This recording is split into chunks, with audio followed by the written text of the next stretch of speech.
Hello there, and welcome to the Daily Love Extravaganza. I'm your host, Mastin Kipp, founder of the Daily Love, and I'm here with a woman who needs really no introduction. You know her, you love her. She is the author of the best-selling book, Law of Divine Compensation, and so many other incredible books, Return to Love, A Woman's Worth, of course, Your Weight Loss, etc., etc., etc. I'm here with a dear friend of mine, the one and only Marianne Williamson. Marianne, welcome to the Daily Love Extravaganza. Well, thank you very much. I'm happy to be here. I know how busy your schedule is, and I know that, I'm just so grateful that you took the time to be here today. And I'm so excited because there's so much to talk about. And I know that there's many things I love about you, but one of the things I love about you most is that you are willing, you're one of the only spiritual teachers I know that's willing to go to other places besides sort of the comfortable, sort of normal personal growth sort of boundaries and talk about real issues. And since it's sort of on everybody's mind, I think we should maybe just start with something really big right now, which is sort of what's happening in America since the Trayvon Martin verdict with George Zimmerman. There has been such an uproar, so many protests, and, I'm sort of wondering what your take is sort of on this situation that's happening in America today. Well, if I might, I'd like to go back a little bit to the first thing that you talked about, which is the spiritual conversation, quote unquote, going there. When I first started lecturing on A Course in Miracles, Mastin, the AIDS epidemic burst onto the scene shortly thereafter. So in my career, there was never even the possibility of going into this silly place where the darkness of the world wasn't front and center. Yeah. The idea of our spiritual message of love and enlightenment being used as a balm, being used as a light in the midst of the darkness, being used as something that helps address the suffering of the world. Nothing ever seemed an option for me in my work. So that's first and foremost to me. I don't think that there is a serious spiritual path that does not address the suffering of human beings. Now, when you're talking about the Trayvon Martin case, obviously there was something even beyond the suffering of human beings. There was a murder of a human being. Now, in my opinion, I wrote a book called Illuminata, and in that book I do a ritualized prayer of amends to the African Americans. When you look at these issues from a place of consciousness, there are rules of consciousness, there are principles of consciousness, and they apply to an individual, and they also apply to a nation. And what changes one heart is what changes a nation, because all that a nation is a group of people. Now, one of the transformational principles that we all know very well is the idea of taking responsibility for our own character defects, the idea of atoning for our mistakes, the idea of making appropriate amends. And even Abraham Lincoln talked about how a nation must confess its sins and atone for its sins, just as an individual might. It's very interesting about the collective psychology of the United States, because even though as individuals we're just like everybody else, and I think we take responsibility for ourselves and so forth, as a nation, the national psyche has never been real good at atoning for our own errors, much less even admitting them. And so we have never collectively, in a very, very deep way, atoned for slavery. We've never apologized. The Pope John Paul, before he died, he made some very interesting apologies on behalf of the Church, the Catholic Church. He apologized, for instance, for the Inquisition. And he used an expression which I thought was so profound. He talked about the purification of memory.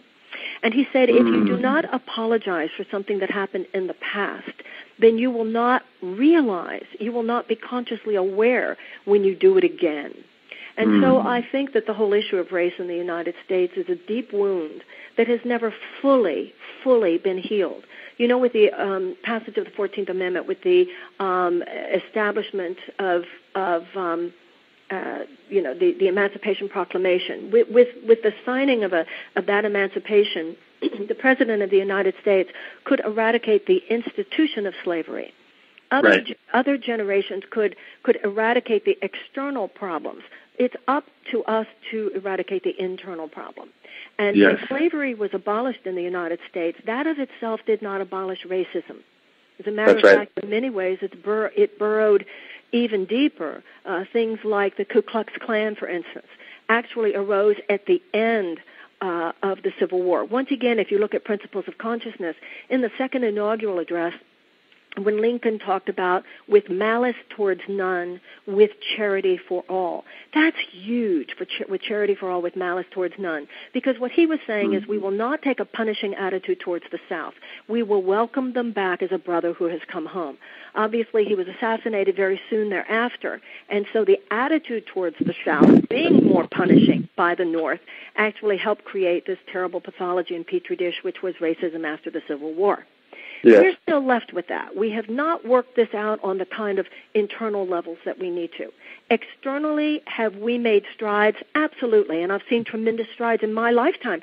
I remember, I grew up in Houston, Texas, and when I was a little girl, I actually remember going the medical building where, our doctors and our dentists were. It was called the Medical Towers, and I actually remember a little sign that said colored bathrooms downstairs, and asking about that.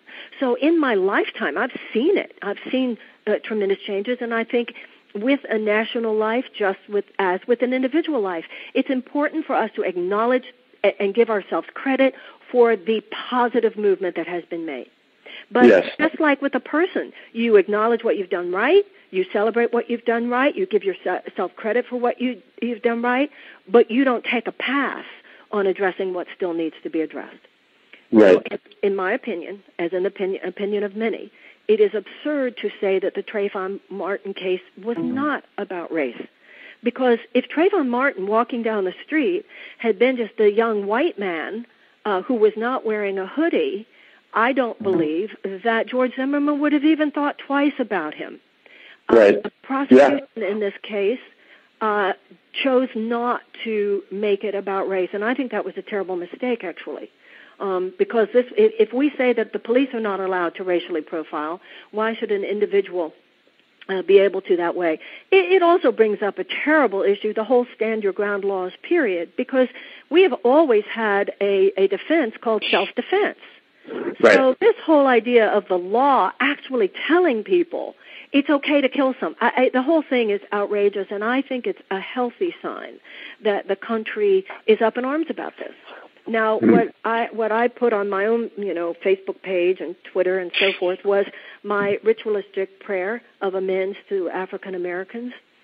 I think that when you change inside and you take care of the internal domain, I think that's a real beginning. So I believe that our taking a deep look at this. Some people say, black on black crime, et cetera. One issue does not exclude another.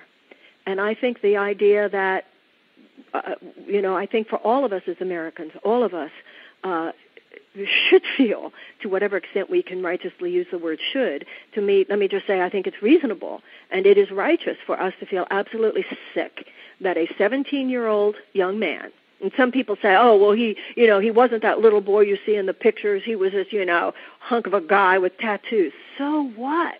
He was still 17 years old. He was unarmed. He was in a place where he had a right to be. It was in between sessions of a sports event on television that he went to get himself some candy. He was walking back to the guy's house. This is the United States of America. He had every right.